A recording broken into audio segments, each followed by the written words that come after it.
بسم اللہ الرحمن الرحیم۔ قربانی کیوں کی جاتی ہے؟ کیا جانور کی جان لینا بھی عبادت ہے؟ جواب: اس لیے کہ قربانی کرنے سے خود رب پر قربان ہونا بھی آتا ہے، کیونکہ ہر ادنا اعلیٰ پر قربان ہوتا ہے۔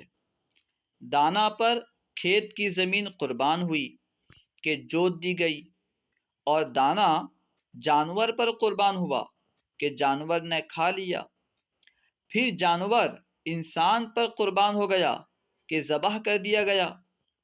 اسی قاعدے سے چاہیے کہ انسان رب پر قربان ہو کہ جب دین کو اس کی جان کی ضرورت ہو پیش کر دے، جیسے خلیل اللہ نے اپنے فرزند کی قربانی امر الہی پر پیش کر دی۔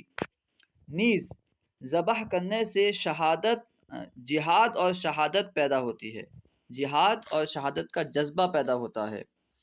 جس قوم نے خون نہ دیکھا ہو وہ کبھی جنگ نہیں کر سکتی، جیسے بنیا اور برہمن۔ جسے مرنا آتا ہے اسے جینا بھی آتا ہے، جسے مرنا آتا ہے اسے جینا بھی آتا ہے۔ جس قوم میں مرنے کا جذبہ نہ ہو اسے دنیا میں زندہ رہنے کا بھی حق نہیں۔ گویا قربانی کرنے والے جانور کو مار کر خود مرنا سیکھنا ہے۔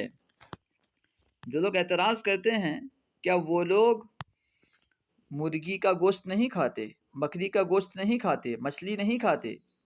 کیا کسی جانور کو نہیں مارتے، مچھر کو نہیں مارتے، چونٹی کو نہیں مارتے؟ وہ بھی تو جان لینا ہے جانور کا۔ تو وہاں کیوں یہ یاد نہیں آتا کہ ہم جانور کی جان لیتے ہیں؟ دوائیاں کھاتے ہیں، پیٹ میں بہت سے جراثیم ہوتے ہیں، دوائیوں کی وجہ سے جراثیم مرتے ہیں، تو کیا وہ جانور کو مارنا نہیں ہے، جان لینا نہیں ہے؟ اسلام پہ بس اعتراض کی جائے۔ اور دیکھیے کہ جس جانور کی قربانی کی جاتی ہے اس جانور میں برکت رکھی گئی ہے۔ آپ دوسرے جانوروں کو دیکھیں گے کہ ان کی تعداد کم ہوتی جا رہی ہے، لیکن قربانی کی برکت ہے۔ جن جانوروں کی قربانی کی جاتی ہے ان میں کمی نہیں ہوتی۔ ہر سال کتنے جانور کاٹے جاتے ہیں، پھر بھی جو ہے اس میں برکت ہے۔ ایک کتیا جو ہے یہ ایک ساتھ میں 5 6 7 8 بچے پیدا کرتی ہے، مگر پھر جو ہے سب بچے مر جاتے ہیں، بہت جلدی جو ہے ختم ہو جاتی ہے اس کی نسل۔